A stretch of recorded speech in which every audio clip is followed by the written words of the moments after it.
They've been watching us all along. While humanity obsesses over petty conflicts and technological distractions, ancient cosmic guardians have been monitoring Earth since the dawn of civilization, harboring a truth that will shatter everything. You thought you knew about human history. In 194 AD, they appeared to a professor and his student in Egypt with an urgent warning. A great evil is coming to destroy not just our planet, but reality itself. What the governments don't want you to acknowledge is that these interplanetary beings, the Mondo Shawan, didn't just visit once.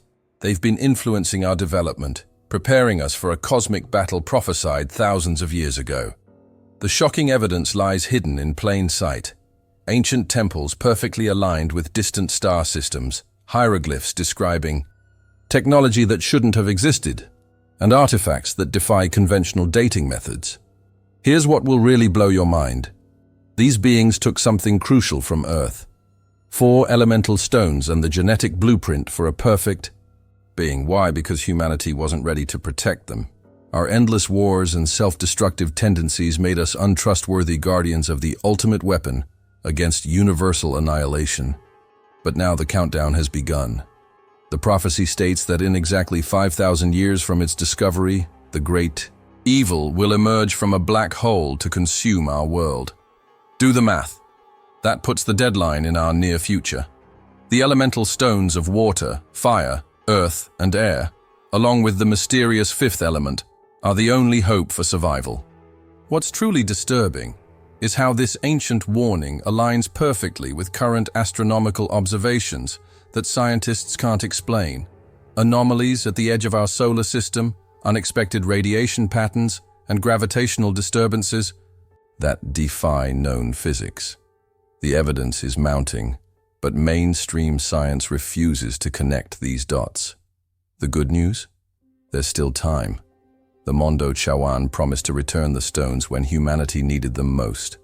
While governments pour resources into conventional weapons that will prove useless against this cosmic threat, the real solution lies in understanding the ancient knowledge passed down through secret orders that have preserved the truth for millennia. The ancient temple stood silent, its weathered walls guarding secrets that had remained untouched for millennia. Professor Piccoli wiped the sweat from his brow as he carefully brushed away centuries of dust from the hieroglyphs. His student, Billy Masterson, held the lantern higher, casting dancing shadows across the stone surface. "I've never seen symbols quite like these before," Piccoli muttered, his fingers tracing the unusual markings that seemed to pulse with an otherworldly energy. The year was 194 AD, and neither man realized they were about to uncover a prophecy that would alter the course of human destiny. As the final layer of sand fell away, the professor gasped. The wall depicted a great evil emerging from what appeared to be a black hole, stretching its tendrils across planets, leaving only destruction in its wake. Earth was clearly shown, positioned directly in the path of this cosmic threat. "This can't be right," Billy whispered, his voice echoing through the chamber. "According to these calculations, whatever this is predicting, it's set to happen in exactly 5,000 years from when this was written." Piccoli nodded grimly, his scholarly skepticism battling with the undeniable precision of the ancient knowledge laid out before them. The hieroglyphs described a weapon of immense power, composed of 4 distinct stones representing the fundamental elements of creation: water, fire, earth, and air. But what truly captured their attention was the repeated reference to something called the 5th element, depicted as a humanoid figure radiating with energy that could counteract the impending doom. The prophecy was clear. Without this mysterious 5th component, humanity would face complete annihilation when the great evil emerged from the depths of space. The discovery sent shockwaves through Piccoli's mind. He'd spent his career dismissing myths as primitive explanations for natural phenomena, yet here was something that defied conventional understanding. The level of astronomical knowledge displayed in the carvings was impossible for the time period. His hands trembled as he began transcribing the symbols, determined to preserve this warning for future generations. Billy noticed something strange about the temple's design. The entire structure was aligned perfectly with a specific constellation, one that appeared in the night sky only once every 1,000 years. This wasn't just a religious site. It was an astronomical calendar of incredible sophistication, tracking the movement of celestial bodies with uncanny accuracy to pinpoint the exact moment when salvation or destruction would arrive. Their fevered documentation was interrupted by the sudden appearance of a priest, his face partially concealed by a hood, his eyes reflecting the lantern light with an intensity that sent chills down Picoli's spine. "You must stop this immediately," the man commanded, his voice carrying the weight of centuries. Some secrets were meant to remain buried. The priest identified himself as a guardian of ancient wisdom, part of an order that had protected the prophecy since its creation. He explained that the temple wasn't built by Egyptians at all, but by visitors from beyond the stars who had witnessed the great evil before and knew it would return. The Guardian's order had been entrusted with keeping the knowledge safe until the time was right, ensuring the elemental stones and the vessel for the fifth element would be ready when humanity needed them most. Before Picoli could argue further, the ground beneath them trembled. Dust rained from the ceiling as a blinding light pierced through the temple's roof, illuminating the chamber in an ethereal glow. The professor and his student shielded their eyes as silhouettes appeared within. The beam, tall, slender figures with elongated heads and movements too fluid to be human. The Mondo Shawan had arrived, their timing impeccable as always. These cosmic guardians had been monitoring the temple from afar, waiting for the moment when humans would rediscover the warning they had left behind. Their advanced technology made them appear as gods to ancient civilizations, but they were simply beings who had learned the hard way about the cyclical nature of the great evil and its insatiable hunger. "We have protected these relics for millennia," the lead Mondo Shawan explained, its voice resonating directly within their minds. "But your Earth is entering a period of great conflict. Wars will rage across your lands, and the stones will not be safe here." With a gesture that defied gravity, the alien retrieved 4 small objects from a hidden chamber beneath the altar. The elemental stones, each pulsing with its own unique energy signature. The final object was a sarcophagus, ornately decorated with the same symbols as the wall.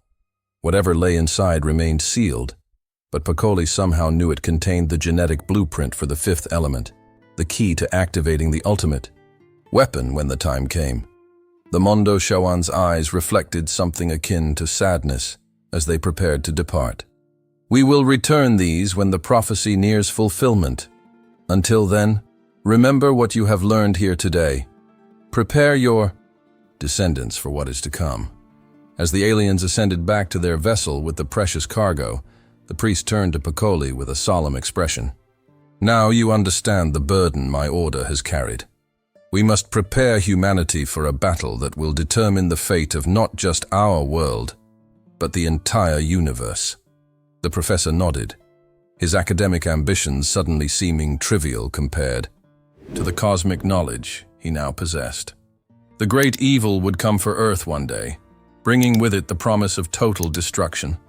The 4 elements alone would not be enough to stop it. They would need the fifth element, a perfect being capable of channeling the power of creation itself.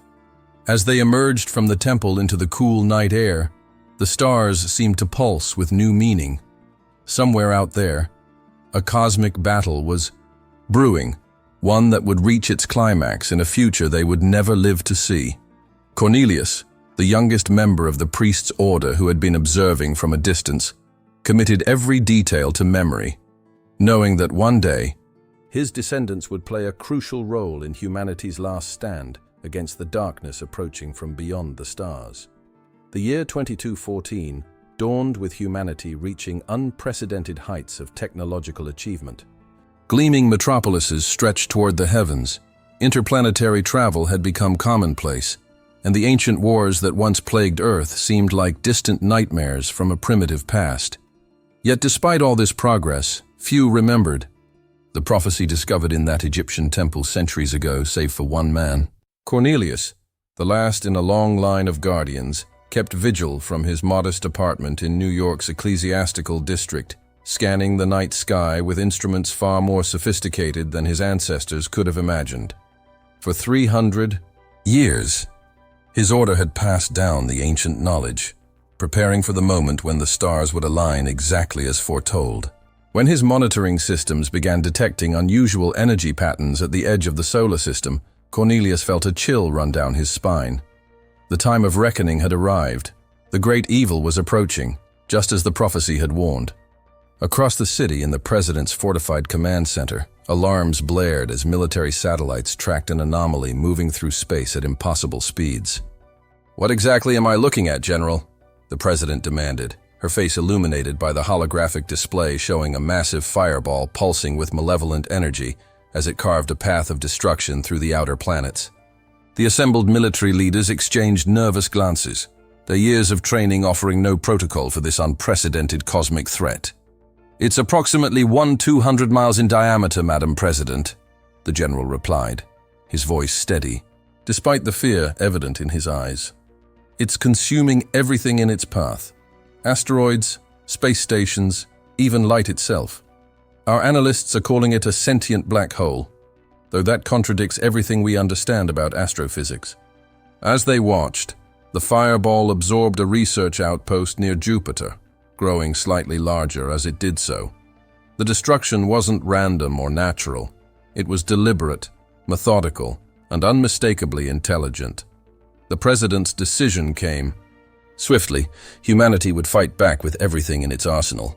"Launch the Prometheus missiles," she ordered, ignoring the protests of her scientific advisors who warned that conventional weapons, even nuclear ones, might be useless against such an entity.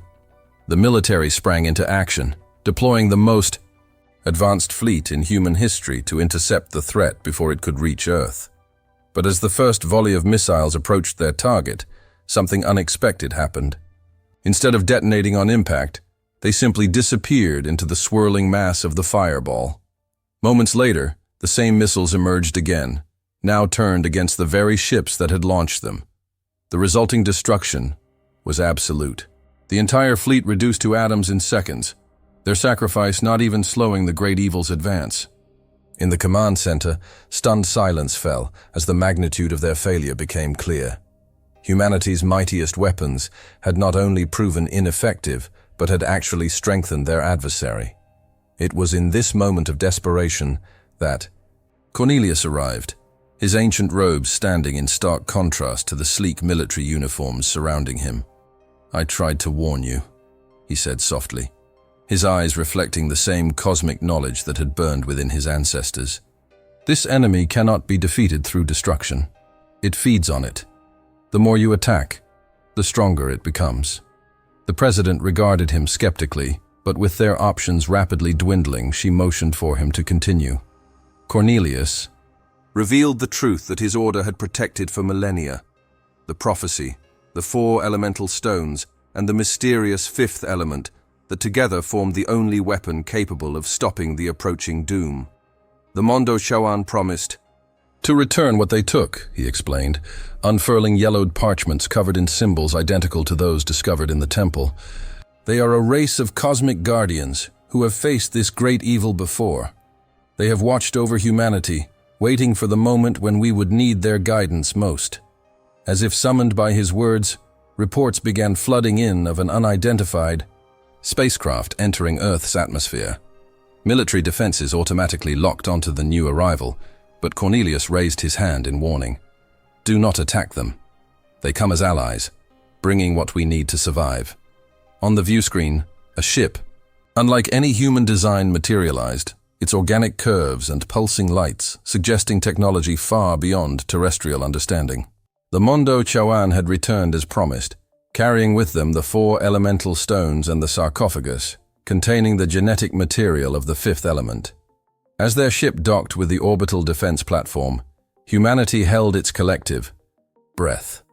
The salvation they brought, however, would require something that centuries of scientific advancement had nearly engineered out of the human experience: faith in forces beyond rational understanding. The Mondo Shoan emissary, towering over the humans gathered to meet it, spoke directly into their minds. The weapon must be assembled within the temple where the prophecy was first discovered. The elemental stones alone are powerless without the 5th element to unite them. With ceremonial precision, the alien handed the 4 stones to Cornelius, each representing one of the fundamental forces that shaped all creation. water flowing like life itself, fire burning with transformation, earth grounding with stability, and air connecting all things through invisible bonds. The final component, the sarcophagus, was loaded onto a transport ship bound for a government laboratory where scientists would attempt to resurrect the being contained within. As the Mondo Shawan prepared to depart, their leader fixed its gaze on the president. "Choose your guardians wisely. The great evil knows we have brought the weapon to defeat it. It will stop at nothing to prevent the fifth element from fulfilling its destiny." The fireball's advance accelerated as if sensing the threat to its existence, cutting through space with renewed purpose. Scientists calculated that Earth had, mere days before impact, hardly enough time to reconstruct the fifth element and activate the weapon. In laboratories across the globe, the brightest minds worked feverishly to decipher the genetic code contained within the sarcophagus, marveling at its complexity. "This isn't just advanced," the lead geneticist reported. "It's perfect, as if someone distilled the very essence of creation into DNA." Using technology borrowed from the Mondo Shawan, they began the reconstruction process, building a being, cell by cell, each strand of genetic material programmed with knowledge older than Earth itself. In the observation room, Cornelius watched with reverence. The ancient texts had described the fifth element as the supreme being, the perfect form that embodied the life force of the universe, the one thing the great evil could not corrupt or destroy because it represented everything the darkness was not. As the reconstruction neared completion, tensions mounted. The fireball had passed Mars, leaving the red planet fractured and lifeless in its wake. Earth's population, now aware of the approaching threat, teetered between panic and desperate hope. In the laboratory, alarms suddenly blared as the fifth element's life support pod registered unexpected activity. The being inside was awakening ahead of schedule, responding to some unseen signal that the instruments couldn't detect. Scientists scrambled to stabilize the process, but it was too late. The chamber burst open in a flash of blinding light. As the smoke cleared, a woman emerged, her skin adorned with symbols matching those from the ancient temple, her eyes reflecting knowledge spanning millennia. She looked directly at Cornelius, recognition flickering across her features before speaking a single word in a language no human alive had heard before. The priest fell to his knees, tears streaming down his face. "Lilu," he whispered, the name reverberating with power that seemed to echo across dimensions. The divine light against the darkness. Outside, the sky turned blood red as the great evil entered Earth's upper atmosphere, its malevolent presence felt by every living being on the planet. The final battle for humanity's salvation had begun, with destiny hanging on the shoulders of a perfect being who had just taken her first breath in 5,000 years. Corbin Dallas hadn't always been a taxi driver. Once, he'd worn the uniform of Earth's most elite fighting force, his chest decorated with medals that told stories of heroism few civilians could comprehend. Now, those medals gathered dust in a drawer while he navigated the labyrinthine skyways of New York, ferrying passengers through the vertical metropolis with practiced indifference. His apartment was a technological marvel by 22nd century standards, a compact 300 square feet that morphed into whatever configuration he needed at the touch of a button. Yet despite these modern comforts, Corbin's life had settled into a monotonous rhythm that dulled his once sharp senses. Wake up, drive, eat, sleep, repeat. Each day blended into the next, the passage of time marked only by the gradual accumulation of speeding tickets issued by overzealous police drones. He'd given up trying to make sense of his existence years ago, content to drift through life as aimlessly as his taxi drifted through the city's countless traffic lanes. That morning began like any other, with his AI alarm chirping irritatingly, until he reluctantly rolled out of bed, unaware that destiny had finally caught up with him. The emergency broadcast interrupted his breakfast. Reports of an unidentified object entering Earth's atmosphere, military responses, and government reassurances that everything was under control. Corbin barely glanced at the screen. Crisis. Alerts had become as common as weather forecasts in this age of constant cosmic exploration.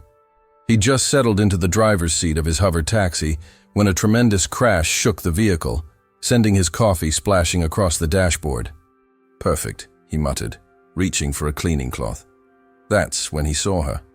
A woman unlike any he'd ever encountered, her body seemingly composed of bandages that left little to the imagination. Her short, fiery hair framing a face that somehow combined innocence and ancient wisdom. She'd fallen directly through his roof, leaving a perfectly Lilu-shaped hole in the metal. Her eyes, an impossible shade that seemed to shift between every color in existence, fixed on him with an intensity that made his heart stutter. Please, help," she managed in a voice that sounded like it was being used for the first time. "Lady, you just destroyed my taxi," Corbin began, but something stopped him from ejecting his unexpected passenger. Perhaps it was the desperation in her eyes, or the military vehicles he spotted converging on their location through his rearview mirror. Making a split-second decision that would alter the course of his life forever, he slammed the accelerator and dove into the depths of the city's transportation network. The woman curled into the passenger seat, trembling with what might have been fear or simply the shock of existing. As they weaved through traffic at breakneck speeds, she attempted communication again, this time in a language that sounded like flowing water and crystalline chimes. Beautiful, but completely unintelligible. English? Mandarin? Universal Basic? Corbin tried, keeping one eye on their pursuers. She responded by drawing symbols in the condensation on the window, the same ancient markings that had been discovered in that Egyptian temple centuries ago. Though he couldn't possibly have recognized them, something deep within Corbin resonated with these strange hieroglyphs, as if a part of him had been waiting his entire life to see them. Their escape led them to the only place Corbin could think of, Father Vito Cornelius's modest apartment in the ecclesiastical district. Years ago, the priest had been a regular in his taxi, often paying for rides with philosophical conversations rather than credits. Though Corbin had always dismissed the old man's talk of prophecies and cosmic destinies as religious nonsense, he knew Cornelius possessed a kind heart and the discretion to ask few questions. When they arrived, the priest's eyes widened at the sight of the woman, now wrapped in Corbin's jacket. "It cannot be," Cornelius whispered, ushering them inside and throwing anxious glances toward the sky, which had taken on an ominous red tint. Within moments of seeing the tattoos adorning her skin, the priest fell to his knees in reverence. "The fifth element," he breathed, his voice thick with emotion. "She has finally come to us." Corbin looked between them in confusion. This strange woman and the overwhelmed priest, feeling as though he'd stumbled into someone else's story. Yet he couldn't shake the feeling that he was exactly where he needed to be. A sensation he hadn't experienced since his military days. Inside Cornelius's apartment, ancient books and digital archives covered every surface, all focused on the same prophecy, the coming of the great evil and the weapon needed to defeat it. As the priest prepared a special concoction designed to help Lilu learn human languages, he explained to Corbin the magnitude of what was happening. Every 5,000 years, this entity emerges from the depths of space to feed on fear and chaos. It grows stronger with each passing moment, absorbing everything in its path, matter, energy, even light itself.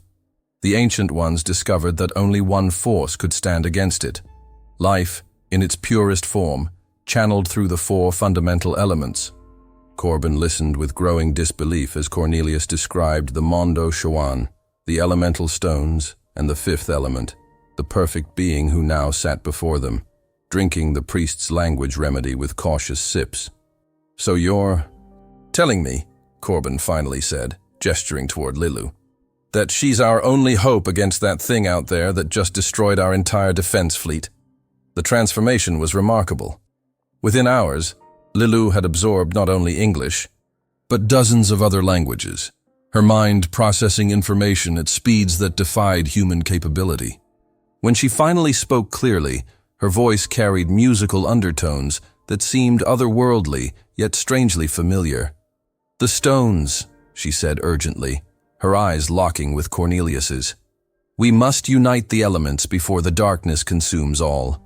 The priest's face fell as he explained how the Mondo Shawan had entrusted the 4 stones to an opera diva named Plava Laguna for safekeeping, a being whose voice was said to transcend species and reach into the very fabric of creation itself. "She's currently performing on Floston Paradise," Cornelius explained, referring to the luxury space resort that orbited Earth's moon. "But tickets are impossible to acquire without months of advance booking." Lilu's expression grew desperate as she pointed toward the window, where the fireball now visibly dominated the sky. "We don't have months," she whispered. "We have 48 hours before total annihilation." A plan began to form, requiring skills from Corbin's military past that he'd tried hard to forget. They would need false identities, transportation, off-planet, and weapons, just in case diplomacy failed to secure the stones.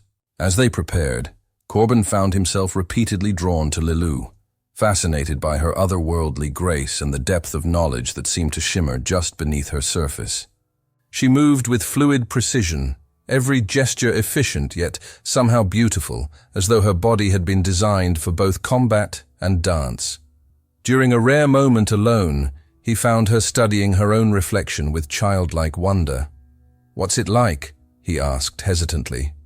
"Being, whatever you are." She turned to him, her expression contemplative. "I contain the memories of countless civilizations, the collective wisdom of beings who witnessed the birth of stars.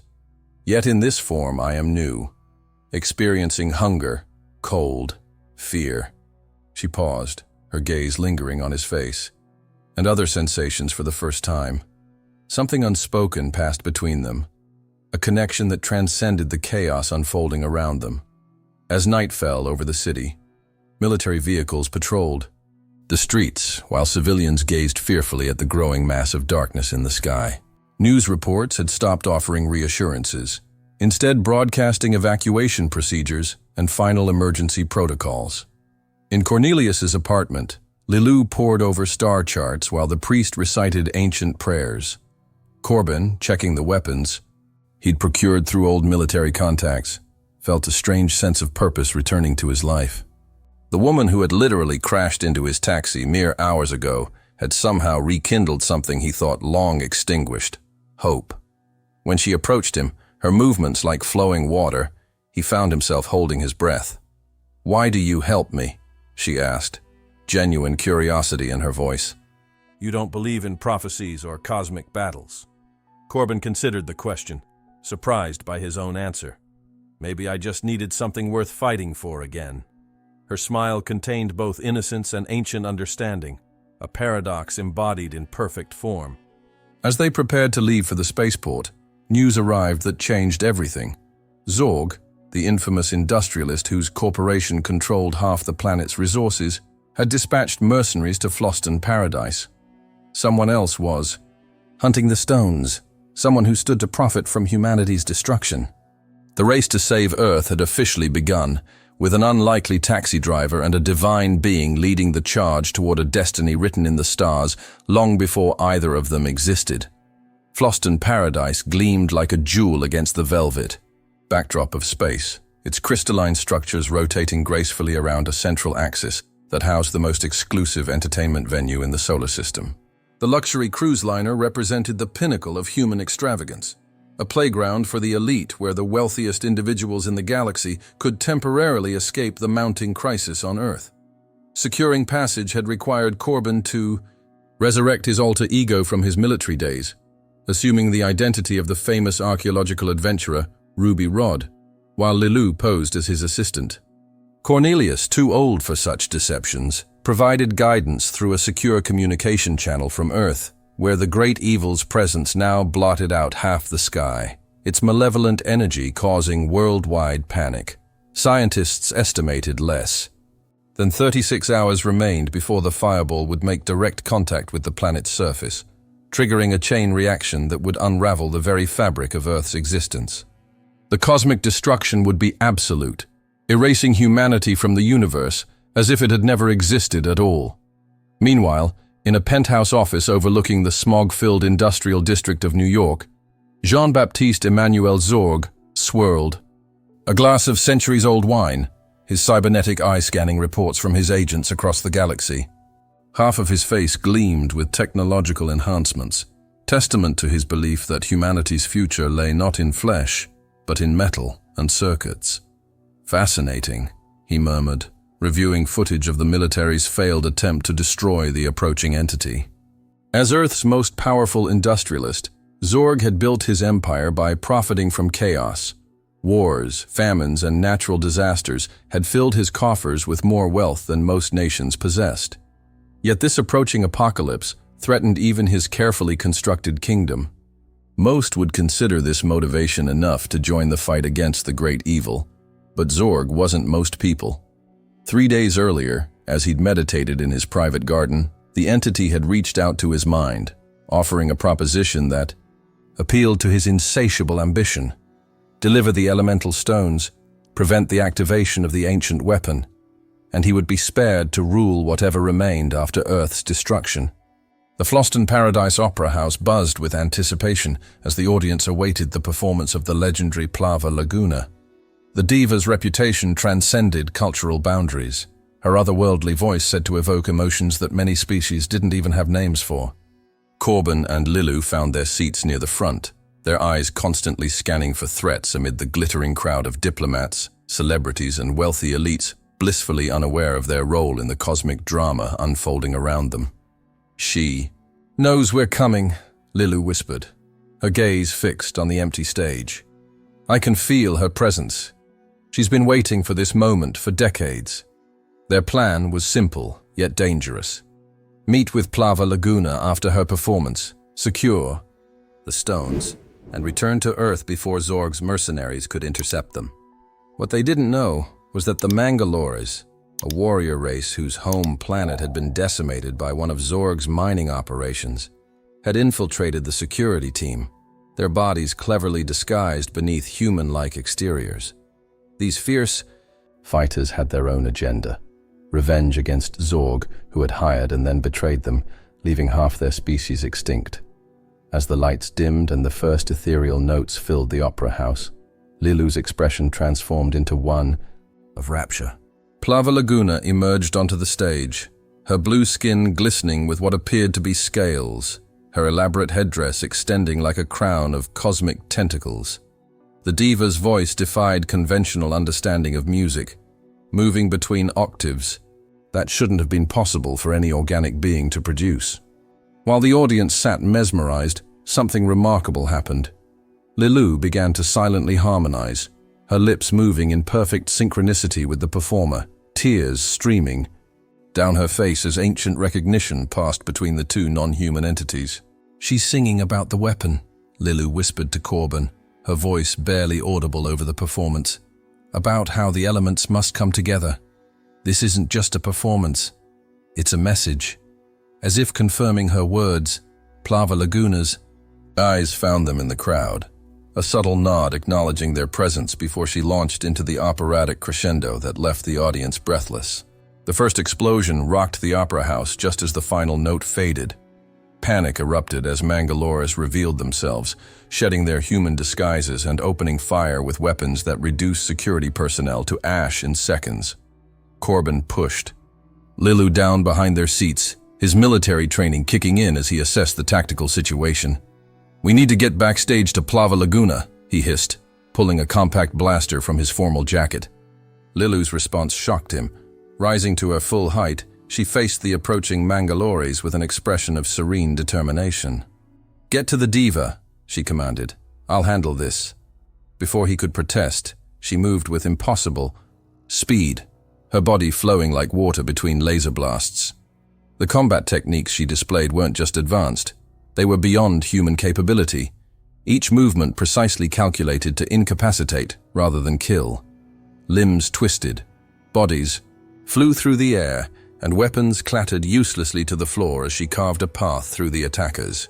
Corbin watched in awe for a moment before remembering his mission and sprinting toward the backstage area. While chaos erupted in the opera house, Zorg had already infiltrated the secure vault beneath Plava Laguna's private quarters. His cybernetic eye scanned the biometric locks, easily bypassing security systems designed to be impenetrable. The industrialist hummed cheerfully to himself as he worked, taking genuine pleasure in the elegance of the security measures he was dismantling. "Magnificent craftsmanship," he murmured, his expression almost respectful as he cracked the final encryption sequence. The vault door slid open silently, revealing a single ornate box resting on a pedestal of what appeared to be solidified light. Zorg approached reverently, his human eye widening with anticipation, while his mechanical one recorded everything for later analysis. With uncharacteristic gentleness, he lifted the box and opened it, expecting to find the 4 elemental stones that would secure his position as the sole survivor of Earth's destruction.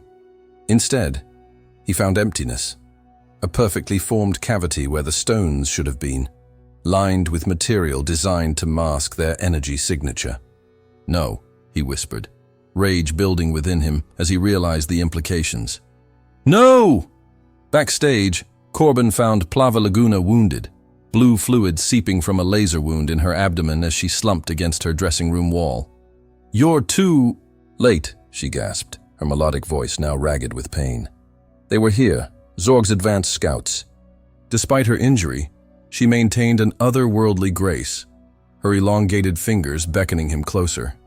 "But they failed," she continued, a smile playing across her alien features. "The stones were never in the vault." With tremendous effort, she pressed her hand to her chest, where a soft glow began to emanate from beneath her skin. "I kept them where no one would think to look, within my own body." As Corbin watched in astonishment, she extracted 4 small objects, each pulsing with its own unique light. Deep blue for water, flickering red for fire, solid brown for earth, and transparent white for air.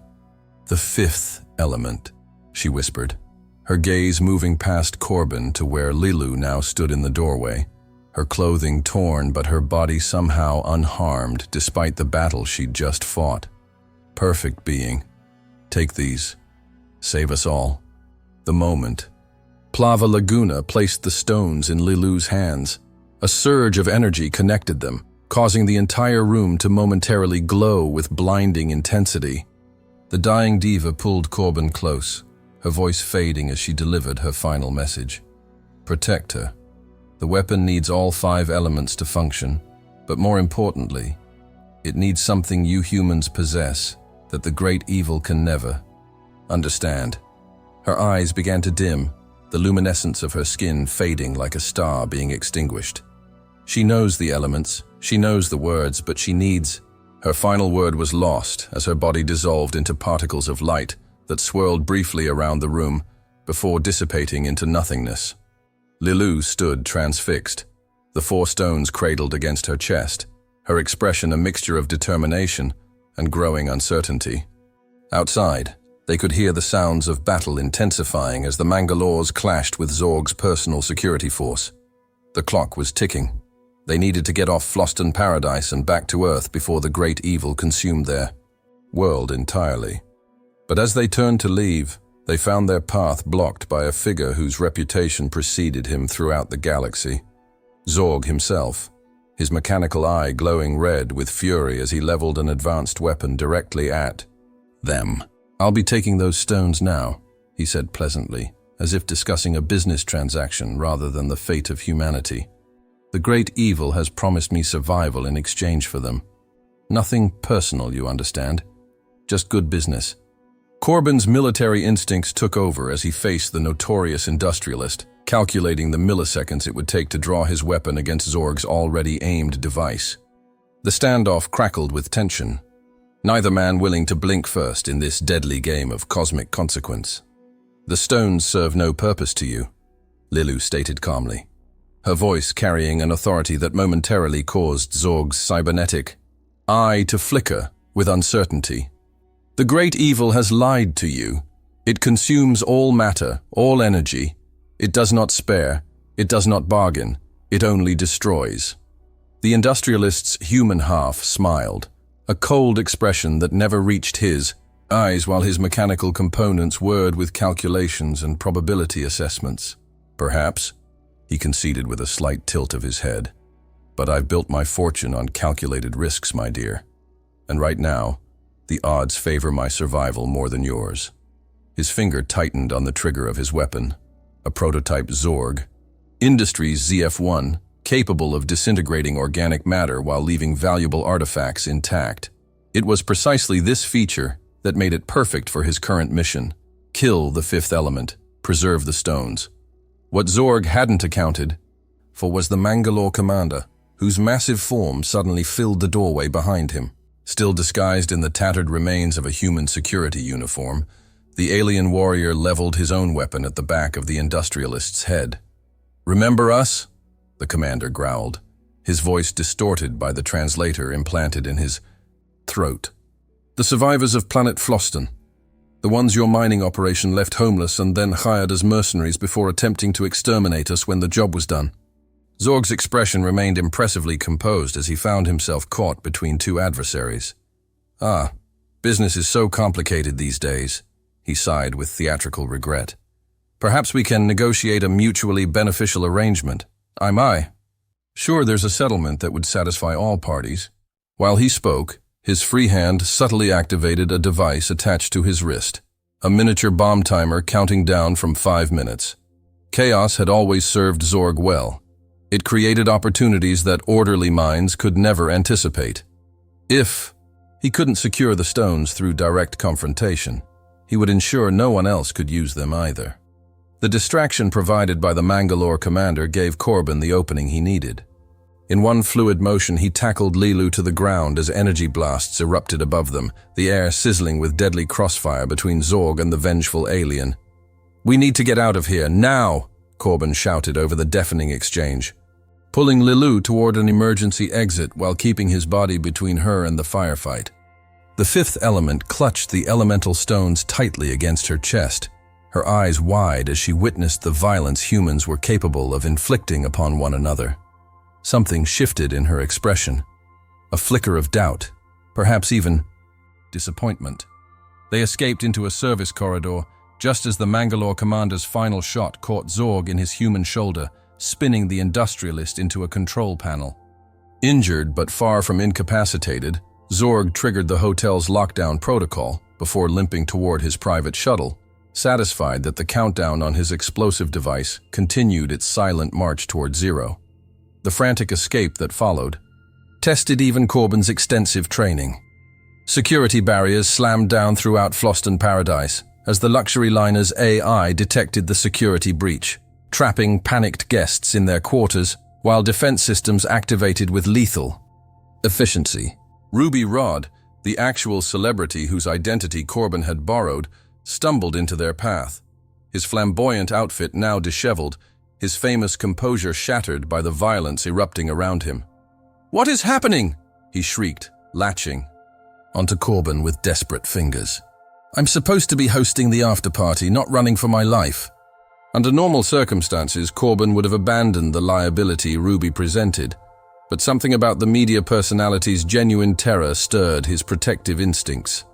"Stay close and do exactly as I say," he commanded, adding the trembling celebrity to their unlikely escape party. With Lilu leading the way, seemingly able to sense which corridors remained clear of enemies, and Cornelius providing guidance through their communication link, they navigated toward the shuttle bay where emergency vessels waited. Zorg, meanwhile, had reached his private spacecraft and was preparing for departure when a hulking shadow fell across the entry ramp. The surviving Mangalores had tracked him, their thirst for vengeance unquenched by the mere wounding of their sworn enemy. "We die today," their leader announced with disturbing serenity. "But you die first." With methodical precision, the alien warrior activated his own explosive device. The timer set to a mere 30 seconds, half the remaining time on Zorg's bomb. The industrialist's eyes widened with genuine fear for the first time. "Now let's not be hasty," he began, backing away with palms raised in placation. "I'm sure we can—" His words were cut short as the Mangalore commander sealed the shuttle door from the outside, trapping Zorg with the countdown. As the alien walked away to find a place to embrace his approaching death, Zorg frantically worked to override his own security systems, his mechanical eye scanning for weaknesses in a design he had personally approved for its impenetrability. The irony was not lost on him. as the seconds continued their relentless march towards zero. The synchronized explosions rocked Floston Paradise with catastrophic force. First, the Mangalore device detonating directly beside the fuel cells of Zorg's shuttle, then Zorg's own more powerful bomb triggering a chain reaction throughout the luxury liner's power grid. The destruction spread like a fiery wave, consuming luxury suites and performance halls alike with indiscriminate fury. By sheer miracle, or perhaps the mysterious guiding force that seemed to surround Lilu, Corbin had managed to commandeer an emergency shuttle and clear the docking bay just as the first explosion hit. Through the viewport, they watched in horror as the magnificent space resort broke apart, debris scattering across the void like a new constellation born of violence and destruction. Ruby Rod collapsed into a seat, sobbing uncontrollably at the spectacle, while Cornelius whispered prayers for the souls lost in the catastrophe. Lilu, however, stood motionless before the window, her expression unnervingly blank as she witnessed yet another demonstration of humanity's capacity for self-destruction. The journey back to Earth was tense with unspoken concerns. While Corbin plotted their approach to avoid military interception, Lilu accessed the shuttle's information systems, absorbing centuries of human history with frightening speed. Wars, genocides, environmental catastrophes, all self-inflicted wounds on a species that seemed determined to destroy itself long before any cosmic threat arrived to finish the job. When Corbin found her hours later, still connected to the data feeds, tears streamed silently down her face. "Why should I save them?" she asked, her voice barely audible. "Your kind builds weapons that could destroy 10 planets. You fight over imaginary lines on maps and differences in beliefs. Your history is written in the blood of your own people." The question struck Corbin like a physical blow, forcing him to confront the uncomfortable truth in her assessment. Humanity's record was indeed stained with darkness. What possible argument could he offer to counter the evidence she had discovered? "We're capable of terrible things," he admitted, taking a seat beside her. "But we're also capable of creating beauty that can move even alien species to tears, as Plava Laguna did today." As Earth grew larger in their viewport, the great evil's presence dominated half the visible planet, its malevolent energy visibly dissolving the atmosphere where it made contact. Military vessels attempted futile defensive maneuvers, their weapons having no more effect than insects against a hurricane. Reports flooded in of mass evacuations to underground shelters, though everyone understood the futility of such measures against a force that could consume matter itself. Cornelius directed them to the coordinates of the ancient Egyptian temple where the prophecy had first been discovered, now excavated and reinforced as a scientific research facility. Governments worldwide had finally acknowledged the priests' warnings, throwing their combined resources behind the ancient solution when all modern approaches had failed. As their shuttle broke through the cloud cover, Corbin executed evasive maneuvers to avoid debris from shattered satellites and abandoned space stations being pulled into Earth's gravity well. Lilu remained silent. The elemental stones clutched, in her hands pulsing with increasing urgency as they neared their destination. The question hung unresolved between her and Corbin. Had humanity earned the right to be saved? Or would the universe be better served if the great evil consumed this volatile, violent species before they could spread their destructive tendencies further into the cosmos? The final test of humanity's worth was approaching, and the perfect, being created to be their salvation, now questioned whether they deserved the sacrifice she was designed to make. The ancient temple stood in stark contrast to the technological marvels of the 23rd century, its weathered stones having witnessed the rise and fall of countless human civilizations, its walls still bearing the hieroglyphs that had foretold this very moment millennia ago. Scientists and military personnel swarmed around the structure like ants, setting up equipment they barely understood, following instructions translated from texts older than their nations. At the center of the temple's main chamber, an altar had been restored to its original configuration, 4 distinct recesses carved into its surface, each shaped to hold one of the elemental stones. The great evil now dominated the sky entirely, blocking out the sun and casting Earth into an unnatural twilight that rippled with malevolent energy. Communications worldwide began to fail as the entity's presence disrupted electromagnetic fields, leaving isolated pockets of humanity to face the end with only their immediate companions for comfort. Temperatures plummeted as the atmosphere continued to deteriorate, the very laws of physics beginning to unravel in the presence of the cosmic anomaly. Cornelius estimated they had less than 3 minutes before Earth's molecular structure would begin to disintegrate, starting a chain reaction that would reduce the planet to its component atoms before those too were consumed by the darkness. The shuttle's arrival triggered a flurry of activity as soldiers formed a protective cordon around Corbin, Lilou, Ruby Rod, and Cornelius. The priest had aged visibly during their journey, the weight of his order's centuries-long vigil now crushing down upon his shoulders as prophecy transformed into reality before his eyes. "The stones must be placed in precise alignment," he instructed, leading Lilou toward the altar with reverent steps. "Each one corresponds to a cardinal direction and must be activated by its natural element." Scientists hovered anxiously nearby, their instruments recording data they hoped future civilizations might recover and learn from, should their plan fail. The president herself stood witness, having refused evacuation to remain with her people in their final hour. The fate of not just Earth, but potentially all life in the universe, rests on what happens in this room, Cornelius continued, his voice steady despite the trembling of his hands. "The great evil has consumed countless worlds before ours, each time growing stronger, each time moving closer to achieving its ultimate goal of unmaking creation itself." Lilou approached the altar with measured steps, her expression betraying none of the doubt that had plagued her during their return journey.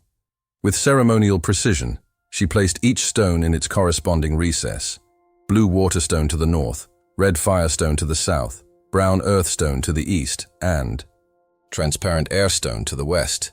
The stones began to glow as they made contact with the ancient material of the altar, their light intensifying with each passing second, until observers were forced to shield their eyes. "Now what?" Corbin asked, the soldier in him growing increasingly anxious as the temple walls began to vibrate with gathering energy.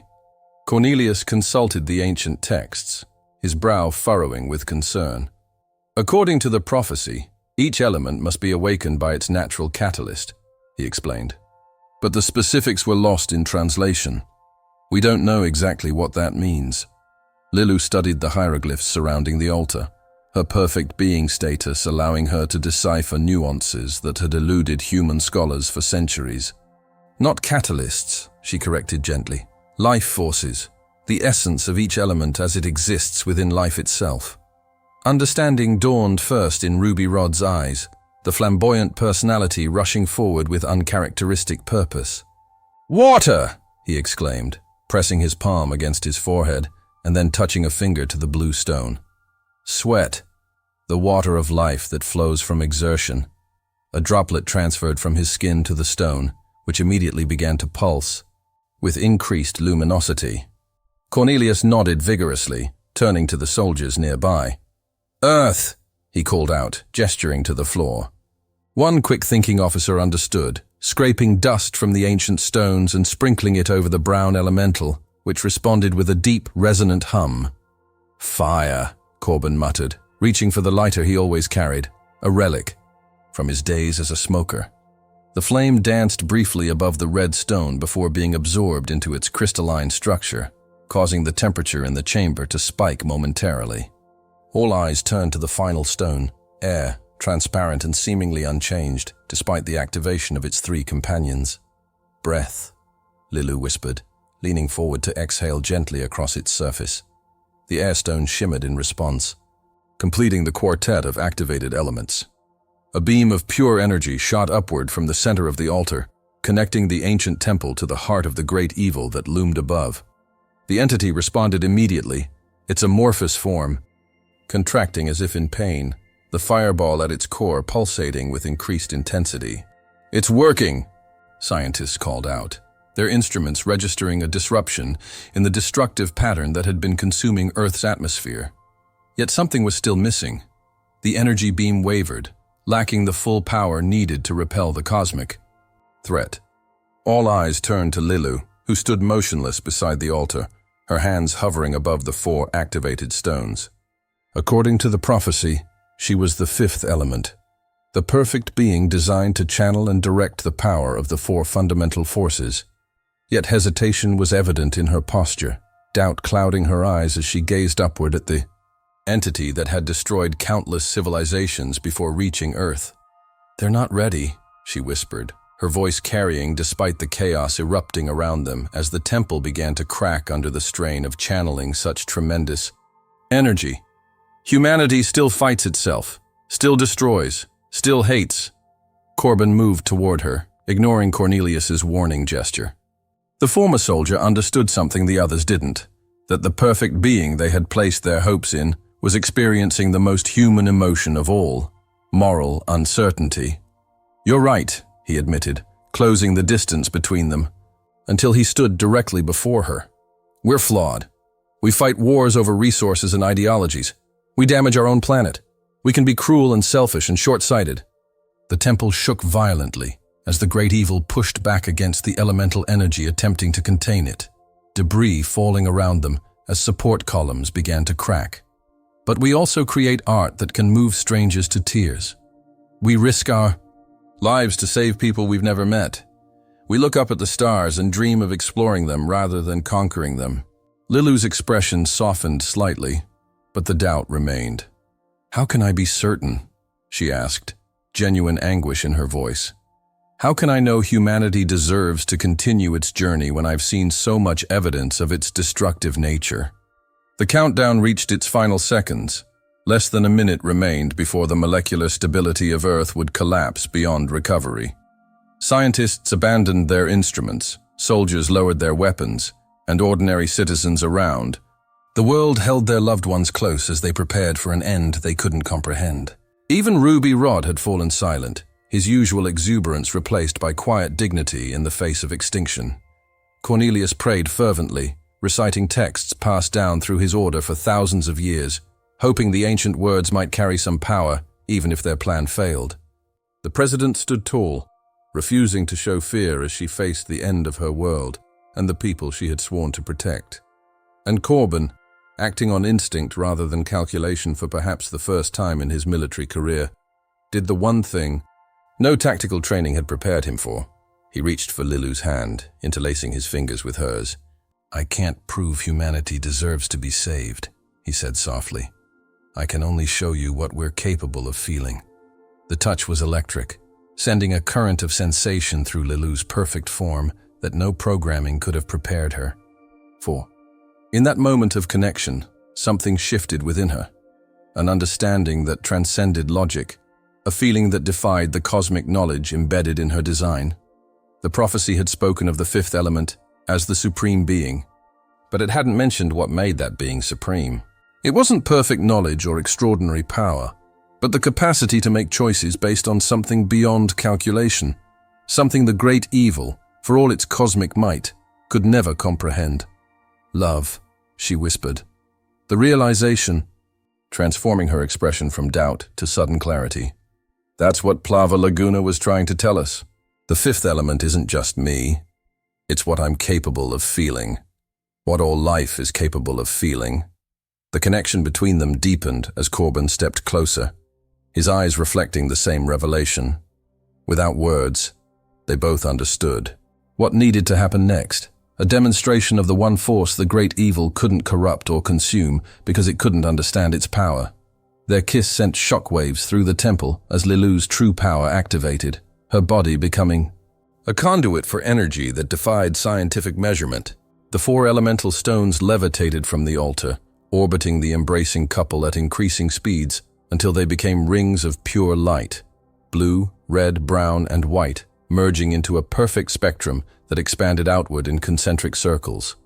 The great evil recoiled as this new force met its destructive presence, light pushing back darkness in a cosmic battle visible from space. For the first time in its ancient existence, the entity encountered something it couldn't simply absorb. A power generated not by technology or physical laws, but by the connection between conscious beings capable of selfless sacrifice. Lilu's body began to dissolve into pure energy, the ultimate expression of her purpose as the fifth element. In those final moments of corporeal existence, she clung to Corbin, her eyes communicating everything words couldn't capture: gratitude for showing her humanity's worth, sorrow for the separation to come, and a promise that something of her would remain after her physical form was gone. The explosion of light that followed was witnessed around the world, a wave of pure creative energy that pushed back against the great evil with irresistible force. Where the entity had been consuming matter, the wave restored it. Where physics had begun to unravel, natural laws reasserted themselves. Witnesses described it as seeing creation itself in action, the opposite of destruction, a force that healed rather than harmed. The great evil contracted, its fireball core dimming as it was forced back from Earth's atmosphere, then from its orbit, then from the solar system itself. Tracking stations reported its retreat becoming a full rout, the entity shrinking to a mere pinpoint of darkness before disappearing entirely from their senses. In the temple, silence fell as the light gradually faded, leaving the assembled scientists, soldiers, and leaders blinking in the sudden dimness. Where Lilu and Corbin had stood, only Corbin remained, cradling something small and precious in his hands, a tiny spark of energy, the last remnant of the perfect being who had sacrificed her physical form to save a species she had ultimately judged worthy of continuation. The president approached cautiously, her usual political composure abandoned in the face of what she had witnessed. Is it really over?" she asked, her voice small in the vastness of what had transpired. Cornelius nodded, tears streaming freely down his weathered face. "The prophecy has been fulfilled," he confirmed. "The great evil has been banished for another 5,000 years.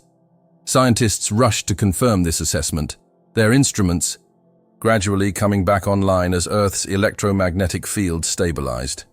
Reports flooded in from around the globe, the skies clearing, temperatures normalizing, communication networks re-establishing themselves, as if nothing had happened. The world would never know how close it had come to absolute annihilation, nor fully understand the sacrifice that had saved it. Politicians already began crafting narratives about successful military interventions and technological solutions, eager to claim credit for survival that had actually hinged on the most fundamental human emotion. Cornelius simply smiled at their efforts, knowing the truth would be preserved within his order for future generations. The president extended her hand toward Corbin, offering congratulations, medals, rewards, whatever he desired as the hero who had helped save humanity. He barely heard her words, his attention fixed on the small spark cupped gently in his palms. "If you don't mind," he said quietly, "I think I'd prefer some privacy." In the recovery chamber deep beneath the temple, designed originally to restore Lilu's energy after the battle, Corbin placed the spark carefully within the regeneration field. Scientists had offered little hope that anything could be reconstructed from such a minimal remnant of the fifth element, but he refused to abandon the possibility. As the chamber sealed and the restoration process began, Corbin pressed his palm against the transparent surface, remembering the sensation of her hand in his, the moment when understanding had passed between them. Whatever happened next, humanity had been granted another chance. 5,000 years to prove themselves worthy of the sacrifice made on their behalf, to evolve beyond the destructive tendencies that had nearly cost them everything. Cornelius found him there hours later, still maintaining his vigil beside the chamber. "You should rest," the priest suggested gently. "The recovery process could take days, if it works at all." Corbin shook his head, unwilling to leave his host. "She found something in us worth saving," he replied simply. "The least I can do is wait and see if there's anything of her left to save in return." As he spoke, a subtle shift occurred within the chamber, the spark pulsing once, twice, then expanding slightly as the regeneration field responded to some invisible command. Cornelius gasped, but Corbin merely smiled, unsurprised. After all, if there was one force in the universe powerful enough to overcome even death, they had already discovered what it was. Outside, dawn broke over a world unaware of how close it had come to ending. A world given the greatest gift any civilization could receive. The opportunity to learn from its mistakes and grow into something better, something worthy of the perfect being who had seen potential where others might have seen only flaws. The ancient prophecy has been fulfilled, and humanity has been given another chance, a precious opportunity to prove ourselves worthy of the sacrifice made by the perfect being who saw something in us worth saving. But this is just one of countless cosmic mysteries that ancient interplanetary visitors have left scattered throughout human history. Have you ever wondered why so many ancient civilizations shared remarkably similar stories about beings from the stars? Or why megalithic structures across different continents display astronomical knowledge that shouldn't have been possible for their time? The answers might be more shocking than you're prepared for. What would you do if you discovered that humanity's greatest achievements weren't entirely our own? That advanced beings have been guiding our development, preparing us for challenges we can't yet comprehend? The evidence is hiding in plain sight for those brave enough to look beyond conventional explanations.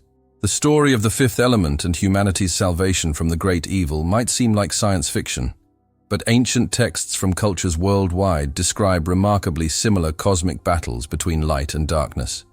Could they all be referring to the same prophetic event?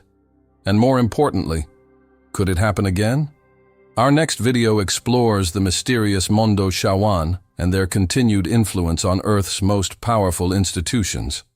You won't believe the connections we've uncovered between these cosmic guardians and the sudden technological leaps that transformed human civilization over the past century.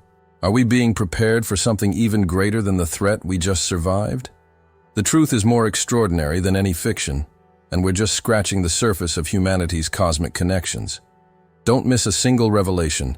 Hit subscribe now and activate notifications to join us on this journey through the stars. The universe is speaking to us. Are you ready to listen?